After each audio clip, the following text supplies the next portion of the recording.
from Hollywood, the Hollywood Radio Theater.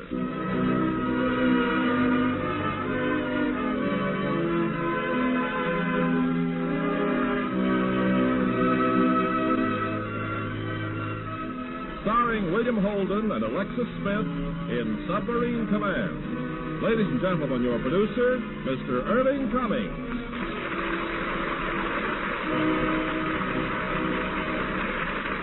Greetings from Hollywood, ladies and gentlemen. We are all aware of the perils of the submarine service and can therefore sympathize with the officer who has command over the lives of men aboard his ship. His fateful decisions are often subjected to minute scrutiny, and even his own men may stand in judgment against him. Such is the dramatic situation in tonight's play, Submarine Command. And starring in his original role in this exciting Paramount picture, we have William Holden, and as his co-star, lovely Alexis Smith. Now, Submarine Command, starring William Holden as Kenneth White and Alexis Smith as Carol.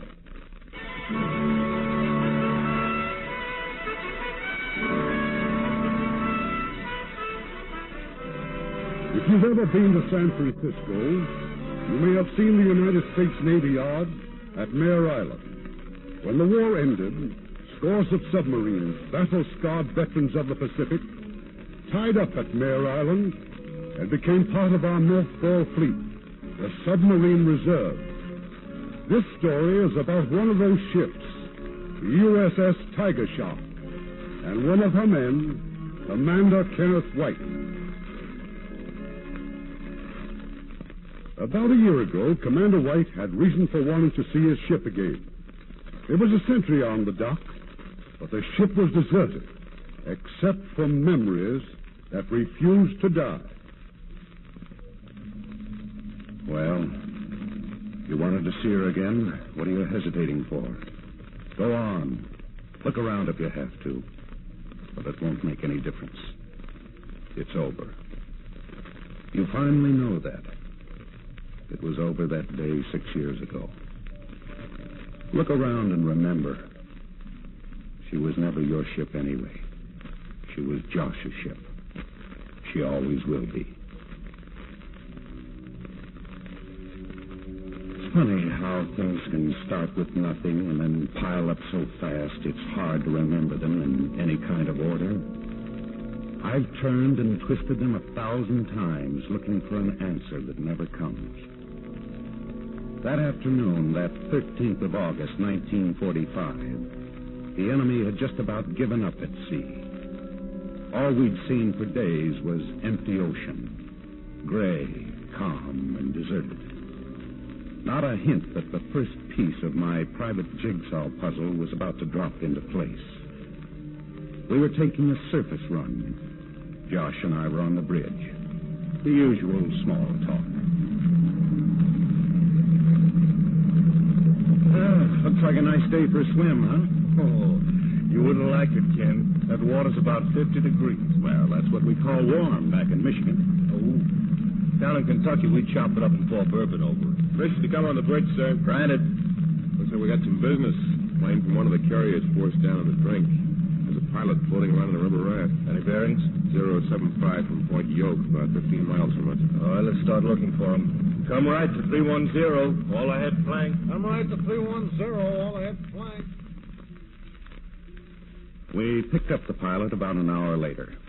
He'd been floating around since morning, suffering mostly from an acute case of boredom. Josh turned him over to me, and I fed him and clothed him, and then took him to my quarters to complete the report for the log. You mean to tell me you're the executive officer and they hand you a room like this? That's right. Now, what's your full name? Morris, Peter J. How can you move in this telephone booth? Now, let's see. We were talking about Australia. You were talking about Australia. On the level, you never been there? Nope. Oh, brother, you've been cheated. My advice to you is sue. Look, I've got to finish this report. Serial number. 837661. There was a little whack in Sydney on special duty. Ooh, talk about war effort. What ship? Ticonderoga. Hey, how can you sleep in a box like this? You know, this is the sort of punishment they should give strictly to academy guys. I'm an academy guy. Okay, so I'll kill myself. What happened to your plane? Went inland after a zero. I didn't have enough gas to get back to the carrier. You get the zero? Well, Natch. Not only did I... Hey, what have we here? A girl's picture, huh? To Ken, all my love forever, Carol. Hey, that's a very pretty wife you got. She's not my wife. Well, why not? When did you have your last physical? I think you're minus your corpuscles. No, I just couldn't pin her down. Got a mind of her own and a career. Big advertising job in San Francisco. Well, all the better. Friend, if I had a girl like that, I'd get a license and marry her during lunch hour. You know, I think you would. Hey, Ken, some gin rummy later? Yeah, if I'm still awake. Oh, what a life. You mean all you guys do is loaf around here with nothing to do but pick up flyers and play a little gin? Occasionally we do other things. 18 Jap ships. 18? Well, I take it all back. You're a real bunch of gunslingers. Yeah, all except me. I just reported aboard. No action at all? I was in New London most of the time, then 3 cruises on the Starfish. I didn't even see a chap. Oh, well, what's the difference? The war's practically over. In a couple of months, we'll all be sitting in some noisy saloon drinking that dirty old whiskey and watching the girls wiggle by. Tell me something, Morris. Sure. Do you ever think of anything but dames? Let me see. No, never. Nothing but dames.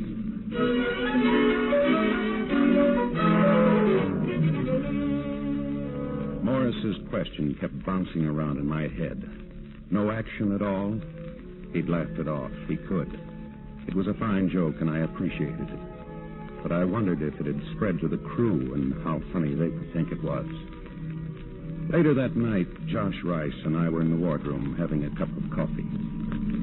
How was it topside, Ken? Oh, nice, calm, peaceful, full moon. Feels like the war's over already. My guess it is. I wonder what's in store for us, Josh. You got me. Never been around when they've wound up a war before. Well, at least we're alive. No, but I've got news for you. Peacetime service is no picnic either. You'll find out when you're the forgotten man. No, worse than the forgotten man, because you're still around to get into people's hair.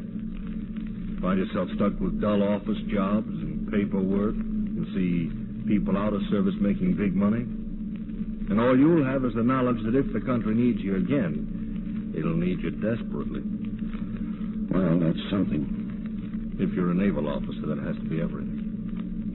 Don't kid yourself, boy. From here on in, it'll take plenty. Well, I better get this letter off to Alice. Oh, give her my best, will you? Yeah, sure. Wonder where I'll mail this from. Captain speaking. Very well, I'll be right up. Station a tracking party, Ken. Sighted some Japs, and I think we've got business. I'll take over, Carlson. Yes, sir. 1 tanker, 2 small freighters, and 2 escorts. Probably our last shot, huh? All right, let's get going. Battle station's torpedo. Battle station's torpedo. Aye, aye, sir.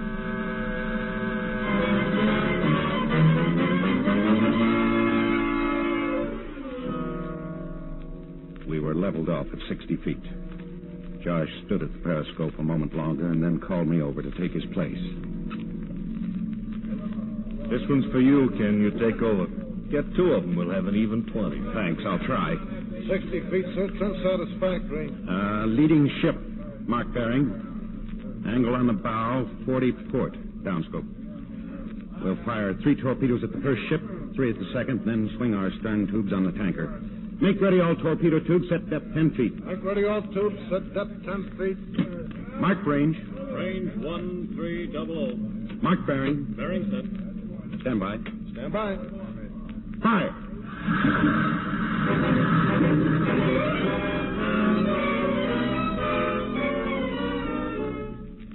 We got both freighters, but the tanker had turned and was heading for the shallow water, closer to shore.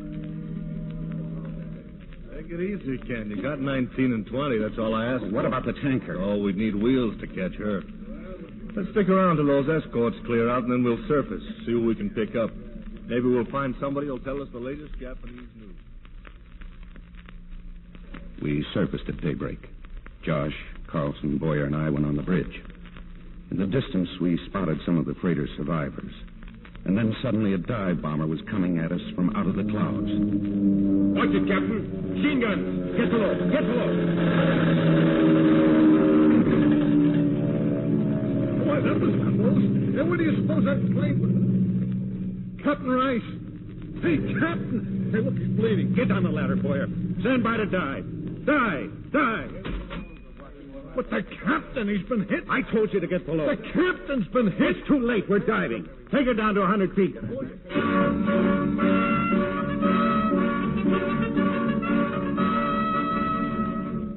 As I slammed the hatch, I caught the last glimpse of Josh Rice. He lay on the deck, motionless, that terrible look of surprise still on his face. Maybe he was still alive. But I had no choice. We stayed below till the sonar signals read all quiet. And then Boyer, the chief torpedoman, walked up to me. What about going back up, sir?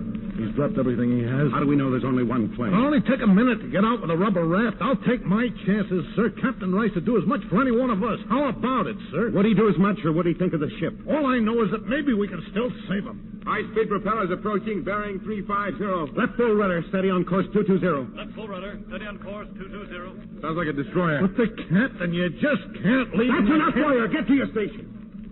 Yes, sir. Contact started pinging, sir. Rig for depth charges. Rig for silent running. They're going to make a run on us.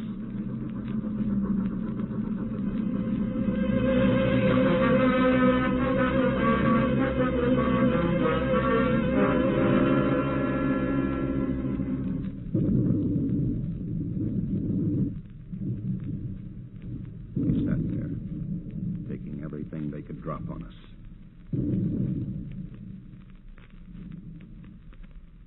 But then abruptly the attack stopped. It didn't make sense. But the destroyer was leaving, the sound signals of its engines growing fainter and fainter. And then we learned the reason why. The Japs have surrendered, sir. I just got word in the radio room. They surrendered. The war's over.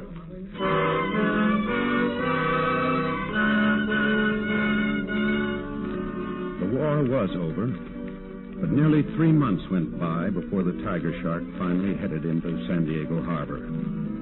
Lots of ships were coming home those days, and one more sub didn't attract much attention. I was glad. The one-day warrior who had lost his captain and almost his ship in his first and only action. Carol was waiting for me on the dock, and in those first few moments, the world seemed very good again.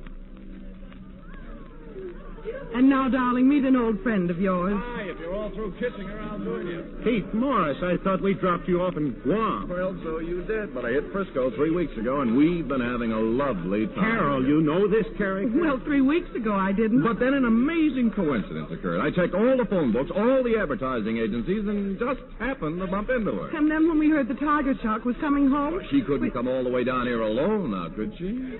Well, look, I got it all arranged. A big party, someplace in town called the Blue Room. So round up your pals, and old Daddy here will show you how to bell the great. Look, I'll have to join you later. I've got to see someone in Coronado. Oh, Ken, not now.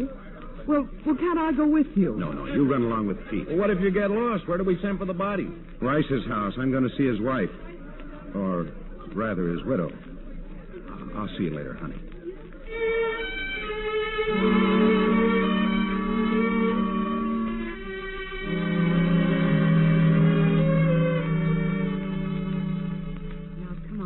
Ken, please. Sit down. As soon as you phoned, I broke out the rum. Only proper welcome for the sailor home from the sea. Now tell me, how does it feel? Well, I don't know yet, Alice. Have you seen Carol? Yes, she was at the dock. Oh, my goodness, what are you doing here if she's in town? Well, for one thing, we wanted you to have this from the Tiger Shark. Your commissioning plaque. Commander Joshua Rice, Jr. It's very thoughtful of you, Ken. But shouldn't this stay aboard the ship? She's going in the mothballs next month. I'm very grateful, but I'd rather have it on board where it belongs. I haven't hurt your feelings? No. You'll explain to the others? Sure. There was another thing, Alice. I wanted to tell you what happened between Josh and me. Nothing happened. But you haven't heard. But I have all about it. How you went back, and the hours you spent searching for But it. did you hear I could have stopped the dive? I heard that you might have lost the Tiger Shark if you did. Everyone on board would have been glad to take the chance. Everyone but me. Ken, now stop it. Maybe it's a good thing you did come here after all. You see, I not only know what happened, but I think I know what you've been going through. Evening, Alice. Dad, Ken, this is Josh's father, Lieutenant Commander White, Admiral Rice. Glad to see you, White. I've heard a lot about you. Thank you, sir. Alice give you a drink? Yes, sir.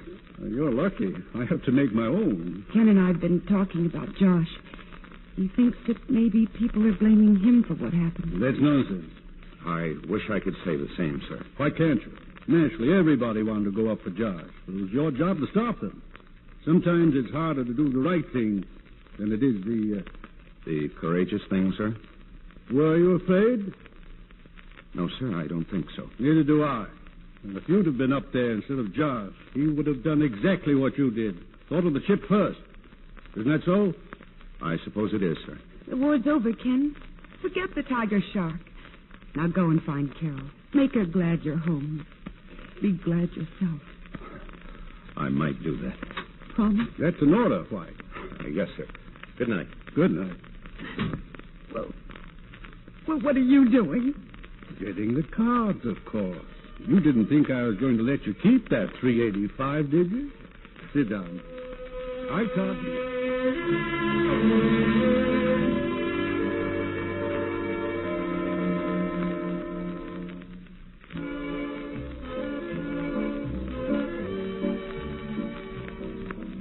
I went back to town and found them at the Blue Room. Carol, Pete Morris, and some of the others from the ship. It was quite a gay celebration. I've missed you so, Ken. Either that or my blood thinning out. Hey, that sounds serious. Let's stop dancing and talk about it. You just come with me. Oh, I've got a present for you. Here. What do you call that? It looks like a tooth. Well, that's just what it is. From a female aardvark. It's an African love charm. Did you know that the average aardvark has 63 children? And that's just average? Say, where'd you get that thing? Around the corner, one of those crazy joke stores. The man said that in Africa, when a girl wants to marry somebody, she just drops the tooth in his pocket. Like this. It's pure magic. And what if he refuses? Then he's eaten by a crocodile a week or so later. Real cast-iron guarantee, huh? I hope so. Ken, I've quit my job, given up my apartment, and bought all sorts of luggage. And what does that mean? I don't want a crocodile to get you. Well, in answer to your proposal, we'll give it a try for about 30 or 40 years. Oh, Carol, I love you.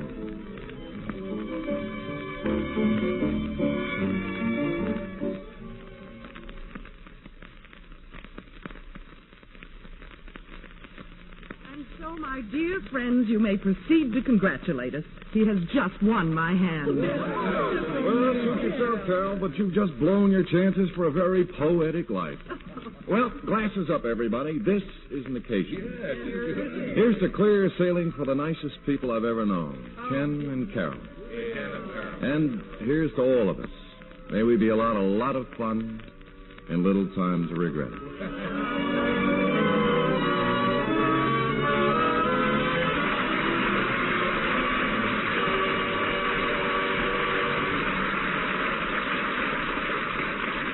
In a moment, we'll continue with Act Two of Submarine Command. Make a friend, and you make an ally. There's a thought for you to keep in mind, as many another American has. Dr. Frank Laubach kept it in mind and devoted his life to helping others. He first went to the Philippines as a missionary in 1915, and some 10 years later went to live among the then primitive Moros. He asked them to teach him their language, not a syllable of which had ever been written. But Dr. Laubach found that by means of phonetic charts, he could teach the illiterate Moros how to read and write their own language for the first time. Until the Depression, money came in from Americans who'd heard of the doctor's work. And then a Moro chief gave Dr. Laubach an idea how he could continue his teaching. Through the theory of each one, teach one, each native who learned to read and write would teach another to do the same, and so on. Within 7 years, Each One, Teach One helped the natives rise from a 95% illiteracy to a point where over 70% of them could read and write.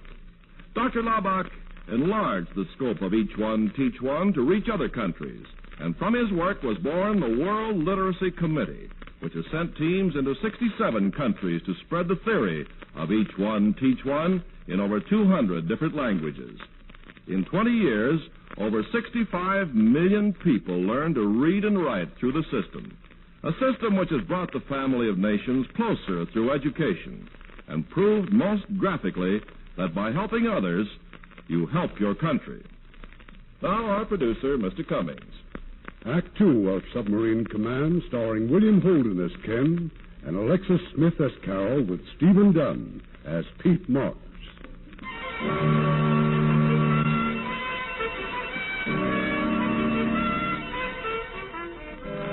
Carol and I were married that week, and in the years that followed, the war faded into the past, and I kept busy in the present. I was stationed now at Mare Island under Josh's father, Admiral Rice. I was in maintenance, a cross between a storekeeper, a janitor, and a complaint adjuster. Good morning, sir. Quarterly material report, monthly inspection, and requisitions for paint and brooms. 9 copies each. Brooms. Do I have to sign all copies? Just 8. You initial our file copy. No, that's a break. Captain Cornwell's wife called about the incinerator. Again? She found soot on the dining room rug this time. And Commander Roberts says there are orange peels on Pier 2. Tell the commander we'll send him a broom as soon as we get one. Hello? Oh, yes, sir. Right away, sir. Admiral Rice. He's probably found an apple core under his desk. I'll sign those papers when I get back. Come in, Ken. Come in. Well, how are things going? All right, sir, as far as I know. You like your job, Ken? No, sir. You can't say that I blame you. I hear you've been having trouble with Cornwell's wife. It seems she doesn't like the way we're burning the trash, sir. Old Hatchet-Face would run the entire Navy given half a chance. Well, I've got a different sort of chore for you, Ken. A reporter from New York is doing a story on the mothball Navy. I'd like you to show him the submarine. Yes, sir. He'll be at your office at 11. I'll advise the duty officers on the piers. Give him what you can. Is that all, sir? That's all, Ken. Thank you, sir.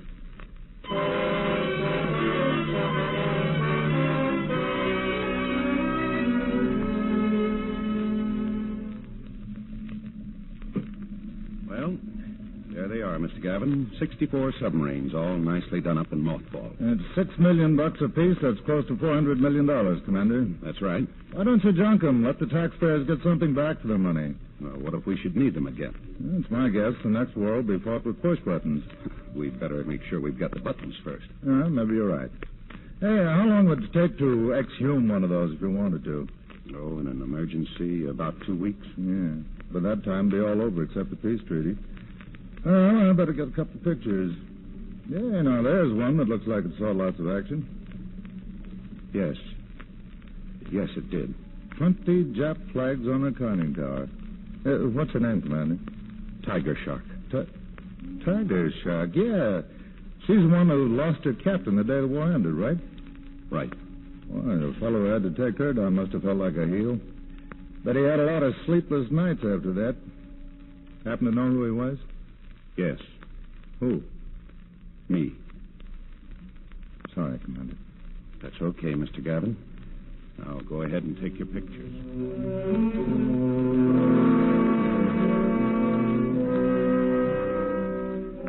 He was right. That officer must have felt like a heel. Who'd I been kidding? I was still the one-day warrior who lost his captain in his only enemy action. And then just before you got home, darling, Pete Morris called. He's coming over for dinner. Hasn't he got any other place to go? Ken. Oh, I know. Poor, lonely Pete, grounded on the very tough duty of teaching naval ROTC. All right. I'll call him back. Just tell him I've got jaundice. Just what have you got? Nothing. Something happened today, didn't it? What makes you think so? I can tell. All right, I'm fed up. With what? With being a clerk and a janitor and a glorified errand boy, with lots of things. Ken, why don't you change your job? Oh, sure. Just call the chief of naval operations and tell him I'm bored. I can't change jobs, and you know it. I'm in the Navy, remember? I could hardly forget it. And you can hardly forget that you gave up a $300 a week job to marry me, can you? Finish your drink, Ken. I'll go in and set the table.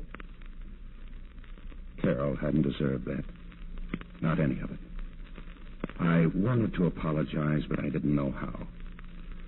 So, like every husband, I hoped that a gift and a party at the club might substitute for the words I couldn't find. I planned it for the following night. The next day at the office. More signatures for you, sir. Oh, and a couple of other items. Well, like what? Well, there's a new chief outside reporting for duty, and a call from Parsons at the Reserve Fleet. He wants to know if we have any qualified submarine men. Why? They just got orders to put the Tiger Shark back in commission. Tiger Shark? How'd they happen to pick her? I don't know. Well, we haven't any men, so tell Parsons... the garbage disposal unit of the United States Navy? Hiya, Pete. Hi. Hey. What's this on the desk? Oh, that it's something for Carol. Oh, struck oil, huh? Wristwatches and parties. How you do it? Because I'm an honest working man and not a playboy at the university like you. Yeah, I guess you're right. Teaching naval ROTC is a lead pipe cinch. No courses to give out except navigation, gunnery, engineering, naval history, naval customs and traditions, communications, and ship handling. 2 or 3 afternoons a week drilling, 1 night a week with a naval reserve unit, 2 nights preparing examination papers, 3 nights correcting them, and 8 nights and Sundays trying to keep ahead of my students, most of whom are not sure they want to be in the Navy in the first place. Yeah, and in my spare time going to parties like yours. Well, you ready to leave? No, I can't, Pete. I've got some calls to make. I'll see you at the club. It's all right. Beg your pardon. That's all right. Come in. Chief Torpedo Man Boyer reporting for duty, sir. Boyer. Well, where'd you drop in from? San Diego, sir. Oh, Boyer, you remember Commander Morris, the pilot we picked up? Hey, it's good to see you, sir. Hey, I thought you'd be retired by now. Maybe it's time I thought about it, sir. Well, sit down, Boyer. I'd like to... Excuse me, sir. I've just decided to request a transfer to another department. Why? You should be the last person in the world to ask that, sir. All right, Boyer. Report to the Reserve Fleet. Lieutenant Parsons. They got just the job for you. Yes, sir. Thank you, sir.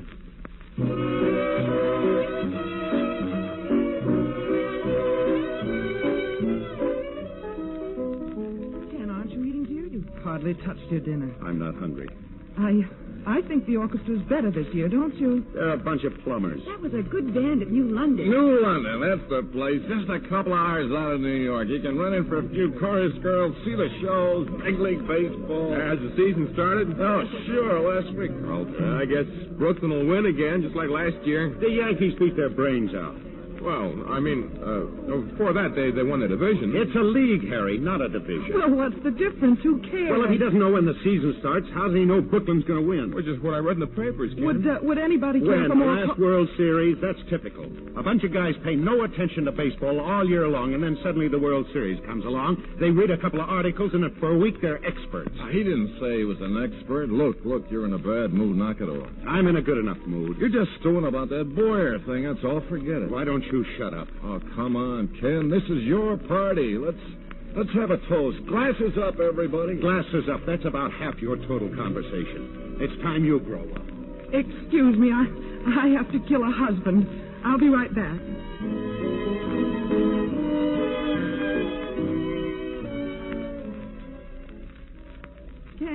Ken, wait, please. Now, what was all that about? Nothing. Well, you can't walk out this way. It's your party. I don't feel like a party. You did this morning. What happened? What's all this about Boyer? He doesn't enter into it. Ken, I'm getting sick and tired of these moods.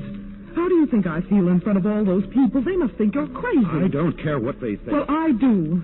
We can't walk out and leave them. I'm not asking you to.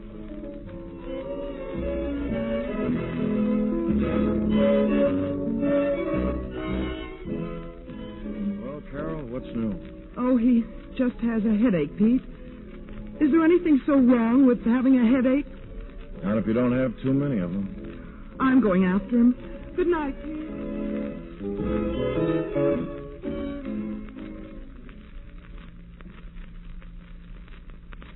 I had heard Pete's wisecrack, and he was right.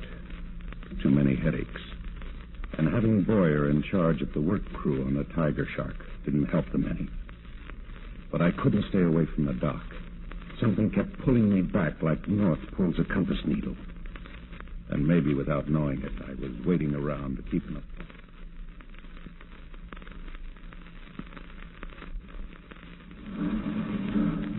Well, how's you look, Commander? We're sure making progress. Yeah. Another week, you'll be ready for dock trial. Yeah, so you told me yesterday. You know, I almost think I'd like to put in for submarine duty myself. When you stop and think what... Fire bell. Where is it, sailor? Looks like the forward battery, sir. Keep everybody out of here. Oh, Ken. Where is it? Forward battery room. We've got it isolated, but there's a man in there. You, Stillman, get an asbestos suit and some CO2 cylinders. They're bringing them down the hatch now, sir. There isn't time for that. Open that compartment. Stand back, Boyer. You'd last about 30 seconds in there. There's a man in that room. He'll have to take his chance. As Captain Rice took his chances, I went by the book once with And you. you'll go by the book again. Now get that suit on. Stillman, Adams, bear a hand on that suit. The rest of you stand by with that hose here.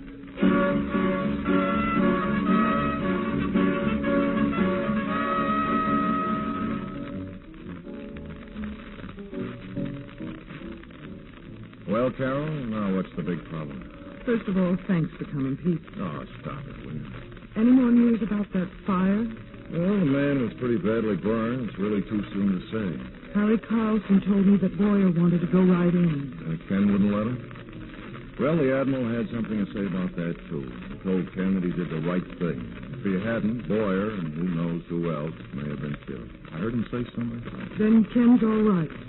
All Ken said was maybe it's time he did the wrong Oh, thing. that's exactly what I mean. It's his whole attitude. Pete, I'm really desperate. There are times when I think he hates me. Oh, now, wait a minute. Well, he's mad at something. What is it? I'm a sweet child of the field. I know nothing. I've got to have some help, or this marriage of mine is going to go sky high. That wouldn't be fun for anybody. Except for guys like myself. Don't worry.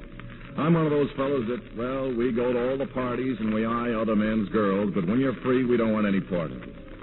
So, okay, go ahead, shoot. Well, what do you think about Ken seeing a psychiatrist? Anybody who sees a psychiatrist ought to have his head examined. Joke. No joke. I know it sounds silly, but I've even thought about Ken quitting the Navy. What's so silly about that? Then it is the Navy. You do know something. All I know is that your marriage is headed for the rocks. Now, it isn't in the home, so it must be in the job. Get rid of the job. You honestly think that would help? I think it's the only solution. Tell him to get busy and look for something. Or better yet, you have the contacts. You promote something. Oh, he'll do fine. You line up this beef between you, and you'll both live happily ever after. That'll be $25 for you. I think I'll have a cocktail after all. Good. You know, now that you're happily married again, I'm getting very interested in you.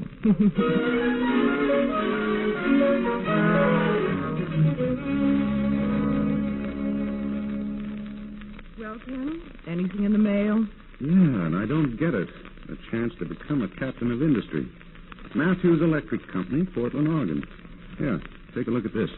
Dear Commander White, we're in need of a man experienced in maintenance and personnel work. That's me. Suggested to us by Admiral Rice. Nice of him, huh? I can assure you the arrangements we contemplate will be more than satisfactory to you. Sounds terrific. But why should Rice have picked me? Well, why wouldn't he? Yeah. How do you feel about Portland? I hear it's wonderful. Means buying umbrellas, long underwear, and finding a good thick roof. Oh, they have lots of nice houses near the plant. They do? Now, where did you hear that? Oh, I don't know. I think I read it somewhere. What was the name of that businessman you had lunch with a couple of months ago? Businessman? You used to write copy for his refrigerators. A.E. Matthews, if I remember correctly. Ken. What kind of a fool do you think I am, and how long do you think I'd stay a fool? Or maybe you thought I might go for it. What does Matthews get out of this? You're going to write his copy for free? I only said if there ever was... And what about the Admiral? You going to do his advertising, or did you just cry on his shoulder about the hardships of Navy life? I simply asked his advice, and he agreed with Pete that it was the best Pete? thing... Well, who'd you miss, honey? How about the mailman? What'd he think? Did you write your newspaper, your congressman? All right, Ken. I'm sorry. I know now that I was going about it the wrong way, but honestly, I thought it was a solution. For what? For us. Ken, you're at war with your job and yourself and with me, and something has to give. Do you want it to be our marriage? Oh, you know I don't. Then you've got to make a change. Meaning Portland? Meaning anything. Get a farm, take up painting. Only please, please get us out of our trouble. And you think leaving the Navy will do that? Yes, I do. Well, I suppose you're right. Otherwise, the Admiral wouldn't have backed you up. Where are you going? To the office. I'm going to resign from the Navy.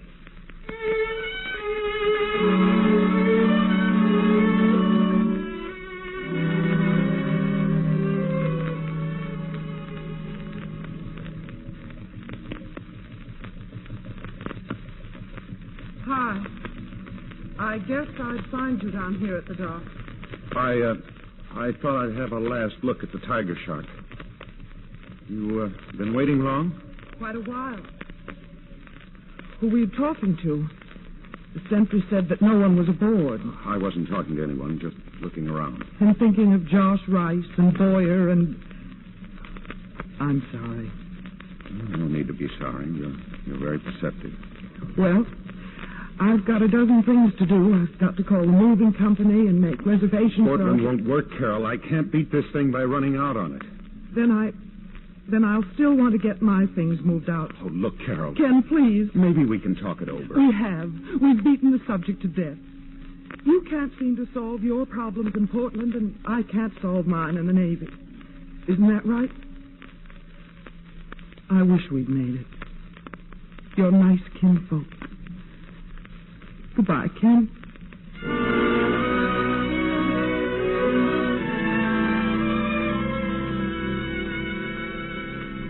Ken, is that you? Come in. Oh, I'm sorry, sir. I left a letter on your desk. I'd like to take it back if I could. You'd better, because your resignation wouldn't have stuck anyway. Things have changed since I recommended you for that job in Portland. We've just had word that the North Koreans have crossed the 38th parallel. Oh?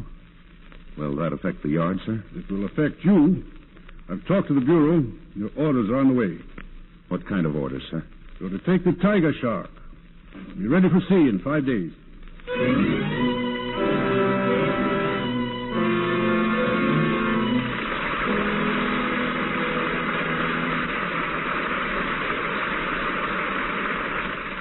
Act 3 of the Hollywood Radio Theater will continue in just a few moments.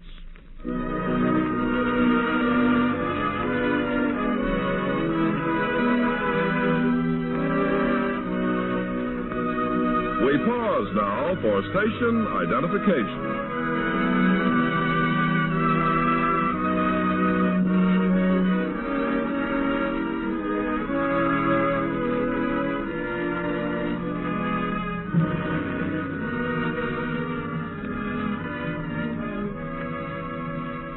The curtain rises on Act 3 of Submarine Command, starring William Holden as Ken and Alexis Smith as Carol, with Sheldon Leonard as Boyer.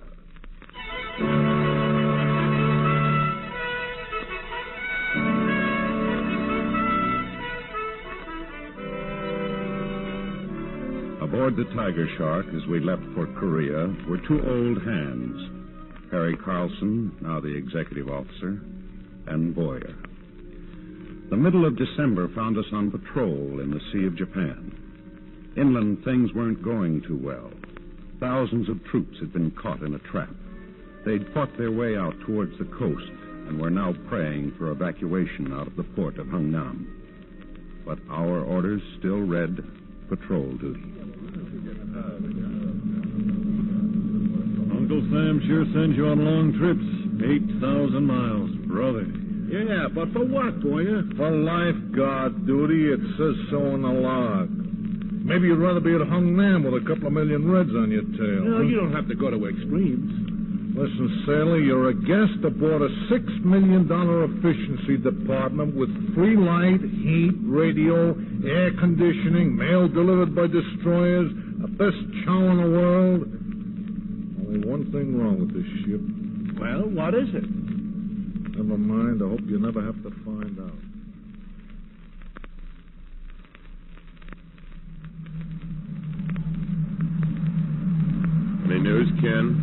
nothing yet. Colder, huh? The wind's shifting. About to lose both feet. Barton will be up in a couple of minutes. Relieve you. They get the mail sorted out yet? Yeah. You've got a dozen letters down there from Sue. Hey, thanks. You hear from Carol? Yes. Again, I know it's none of my business, but... Look, there's nothing you can tell me I don't already know, including what a heel I've been. Permission to come on the bridge, sir? Granted. Oh, it's about time. Sorry, Harry, but I stopped to listen to the news from Hung Nam. Beachhead's still holding.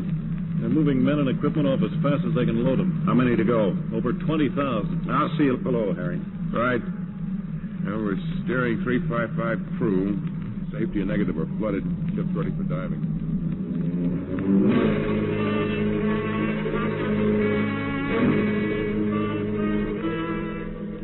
Our change of orders came through that night. We were to rendezvous at once with an airplane carrier. Purpose, instructions for a special mission. The following noon, I was aboard the USS Concord. And there waiting for me was Pete Morris.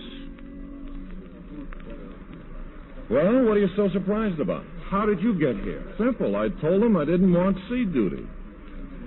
Well, what's the latest on the home front? Oh, all quiet, I guess. Well, then you're not worried? Worried about what? Well, didn't Carol tell you? Well, I got a letter yesterday, the most impersonal hello in history. Tell me what? I think you better ask her. I'm asking you. You know, it's a funny thing. I seem to have left my Western Union card in my other suit. Now, come on, the Admiral's waiting. And so, with any luck, we should complete the evacuation at Hung Nam by Christmas Day. But here on the map, is a prison camp. It's about 10 miles from the coast. In it, with some 200 other Americans, are Colonel Garson Walsh and his Special Intelligence Team. We have reason to believe the Colonel has information of tremendous value to us. What kind of information, sir? I don't know the details, but our orders are to free those prisoners. Paratroopers will effect the actual rescue. Now about our part. The only possible route for the paratroopers' planes is directly over Koyasan. But there are two big obstacles. Tell them, Commander. Yes, sir. Here at Point Nakomo, the enemy has a radar station, and here at Koyasan itself is a telephone center. Now, both installations will have to be knocked out before our planes can approach. And that's where you come in, Commander White. Tonight you will land two demolition parties from the Tiger Shark. One at Point Nakomo and the other at Koyasan. And when you've received signals of the success of their missions, you will then radio to me. You'll be given all further details by Commander Morris. He's going with you.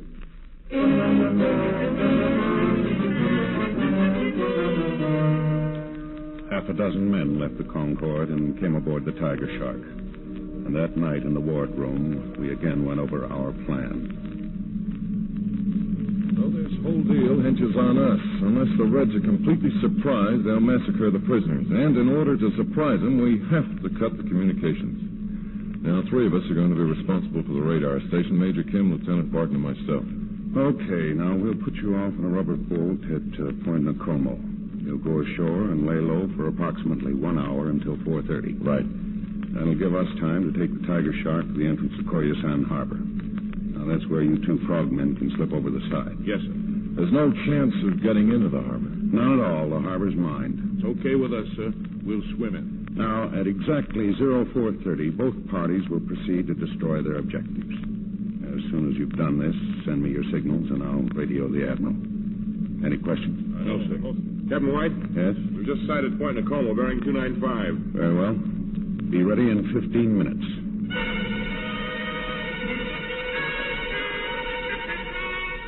The three men left in the rubber boat. Pete, the Korean Major Kim, and Lieutenant Barton. And we headed south for Koyasan. That gave us a little extra time to brief the frogmen. You can drop us at the breakwater, sir. We'll have about 30 minutes to reach shore. 30 minutes is maximum. We'll do it, sir. Now, look, if you're late, if the Reds get one word that their radar station's been destroyed, they'll use the telephone center to spread the news. Now, once they're able to do that, our whole operation's cooked. All right, now what about the... Sir, Chief Engineer requests permission to secure the starboard main motor. What's the trouble, Boyer? Bearing's running hot. How long to fix it? Can't tell yet, sir. At least a half an hour. Mr. Carlson? Sir? Make all speed possible on the port propeller. Pull an overload if you have to. We've got 17 miles to go.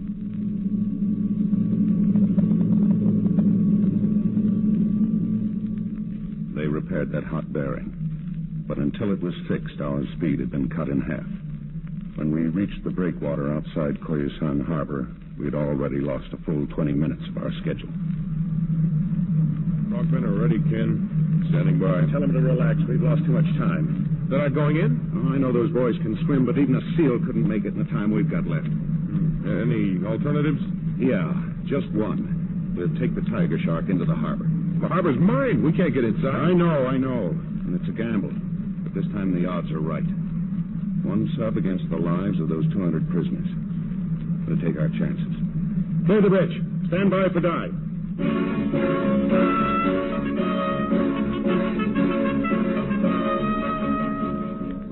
We went down to 40 feet. From here on in, all we could do was cross our fingers and rely on our instruments to get us through that minefield.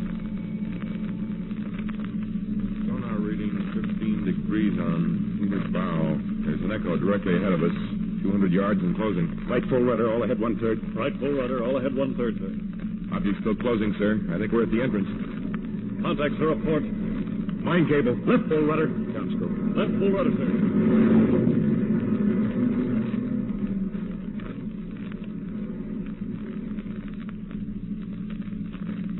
Clear, sir. Rudder amidships. Rudder amidships, sir. Steer 225. Steer 225, sir. Planer up. Let the frogmen off. Upscope. 38 feet. 35 feet. 31 feet.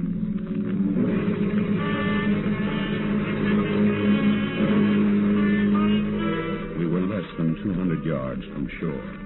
The frogmen slipped over the side and disappeared into the water.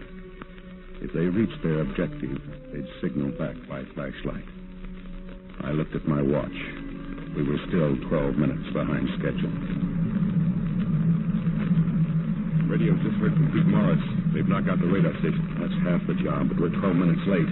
Well, what's the difference, Ken? Provided the frogmen do as well. The difference is the planes with the paratroopers took off long ago. Unless they get the all clear to proceed, they'll turn back, and then we'll have to turn back. We just have to wait it out and see what happens. Did Pete have anything else to say? He said to tell you they'll try to make their way inland. Major Kim knows that country. If they're lucky, they'll join up with the paratroopers. They're lucky. And if I don't let them down, we've got to submerge. Secure the hatch. We'll watch the show through the press.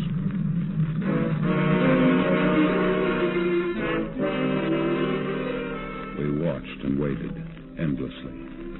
A silent ship and a silent crew, knowing that the mission would fail, that the planes would be ordered to return to their base if we didn't report to the carrier. It was Boyer who reminded me of the time. He wasn't shouting. It only seemed that he was shouting. It's 058, sir. We have to report by 05. Yes, I know. Wait a minute. They're signaling from the shore. I've got the signal. Downscope. We're going to surface. Well, you know they've got shore batteries here in the harbor. It's the only way we can send an all clear to the carrier. As soon as the antennas are out of the water, contact the carrier and report the all clear.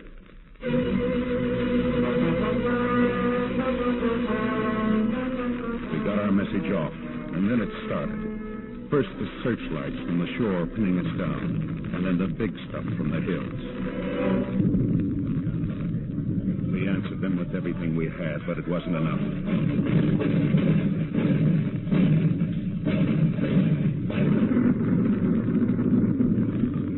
Engine room hit, sir. She's settling aft. All hands carry out demolition orders. All hands carry out demolition orders. Abandon ship. The men leaped into the water. I thought they were all gone, and then in back of me I heard Boyer's voice. You'll need this, sir.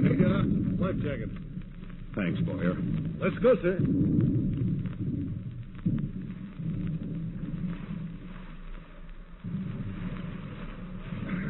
You all right, Captain? Yeah. She was a wonderful ship. Yeah. The best. Swim for shore. There's nothing else we can do. Pass the word. Yes, sir. Swim for shore. Pass the word. And you hear what I hear? Hey, sounds like paratroopers, sir. Right on schedule. Hey, here come the jets. Hey, something tells me things ain't going to be so tough on that beach after all.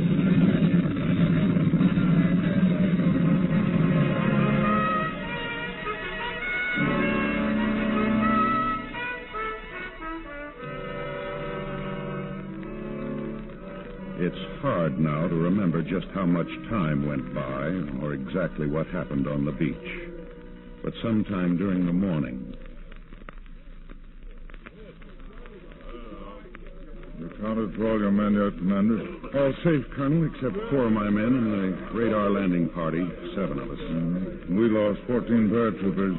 But I guess it's not too big a price to pay for pulling out nearly 200. What about the intelligence team, Walsh's outfit? Okay. Man, they got what they came for. Hey, Captain, look who's coming. Well, it's nice to see your smiling face. You made it, huh? Yeah, I kept telling him somebody'd be here to meet us. Well, you guys sure caught the last trolley. Oh, it was nothing, Mr. Boyer. Any hero could have done it. There he is, Major Kim of the South Korea. Well, there's the Tiger Shark. Oh, she's gone. We ran into a little trouble. Into a little trouble? He goes through a minefield, submerged. He lands the frogmen so close to shore you could plant a crop. He fights a battle with half a dozen shore batteries and gets sunk. Hang around, Commander. I'll get you something to eat. Thanks. Well, you listen to Boyer. Seems like you won a popularity contest. Yeah. All except 1 vote.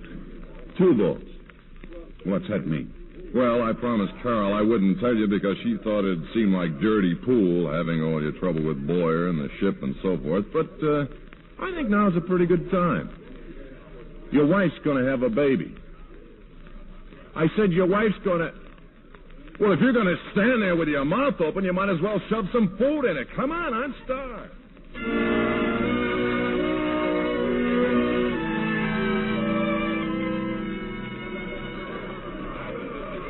A couple of weeks ago, another submarine went down the ways and into the water. Bigger and better than anything we've ever known. Carol was there at the launching. She was the one who swung that familiar bottle of champagne. I hereby christen the USS Tiger Shark.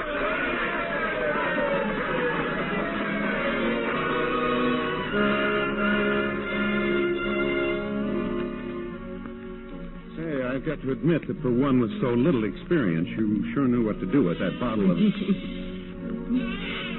Well, do something. The baby, she's crying. She's hungry. Really? Well, now it's your turn to get some experience. Here's the bottle, Papa. Get going.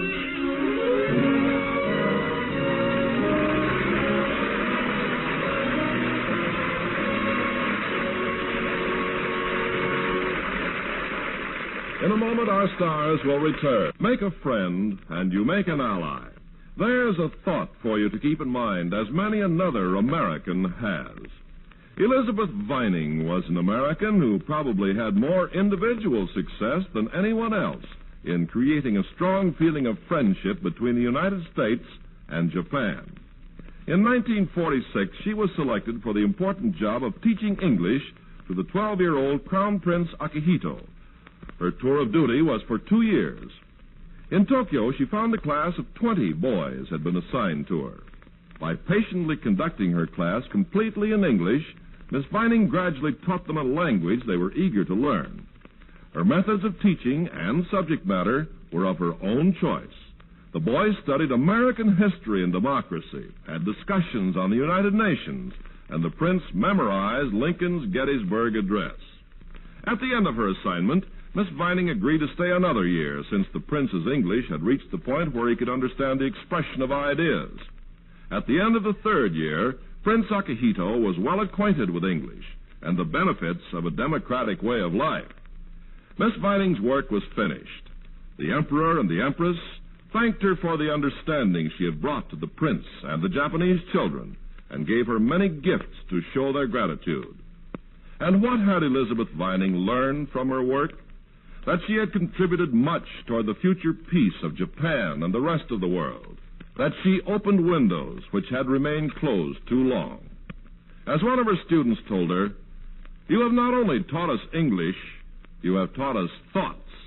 Yes, Elizabeth Vining had learned that by helping others, you help your country. Now, here is Mr. Cummings with our stars. And now, William Holden and Alexis Smith, let me thank you for 2 fine performances.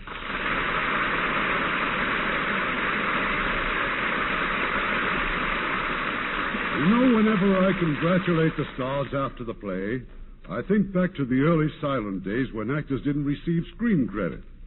It was only when the fans wrote in and asked the names of the artists that they were properly identified. Of course, some of us didn't want to be identified. Sometimes today, they don't want to be identified either. Why, some of us have been known to sneak into the studio after our picture's been previewed. Oh, now you're just being modest, Alexis. I just saw your latest picture, and you were simply great. Well, as a matter of fact, Bill, I just saw your latest picture, and you were just sensational. Aren't we the coy ones? By any chance, are you talking about Paramount's new picture, The Turning Point, starring William Holden, Edmund O'Brien, and Alexis Smith? Irving, there was no need to mention our latest picture, The Turning Point. I just thought someone ought to say a good word for Edmund O'Brien. Well, I'll say a good word for Eddie any time and any picture. Be sure to listen next week to Jane Wyman in a heartwarming drama the whole family will love. RKO's moving story of the Blue Veil. It's one of my favorites, Irving. Good night. Good night. Good night, and thanks for a wonderful evening. This is Irving Cummings saying good night to you from Hollywood.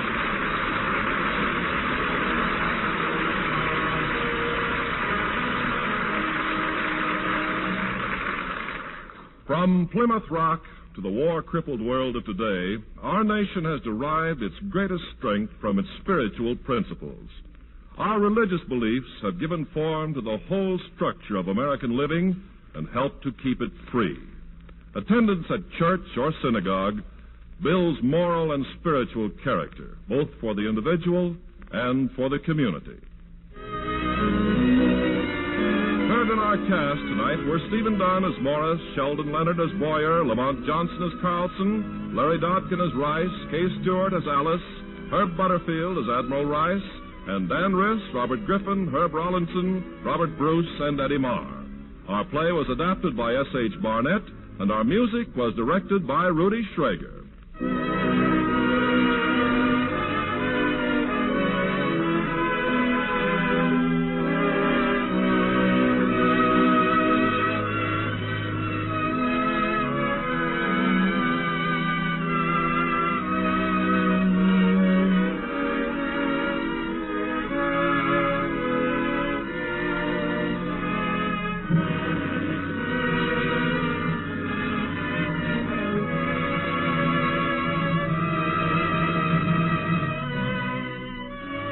Radio Theater is a presentation of the United States Armed Forces Radio Service.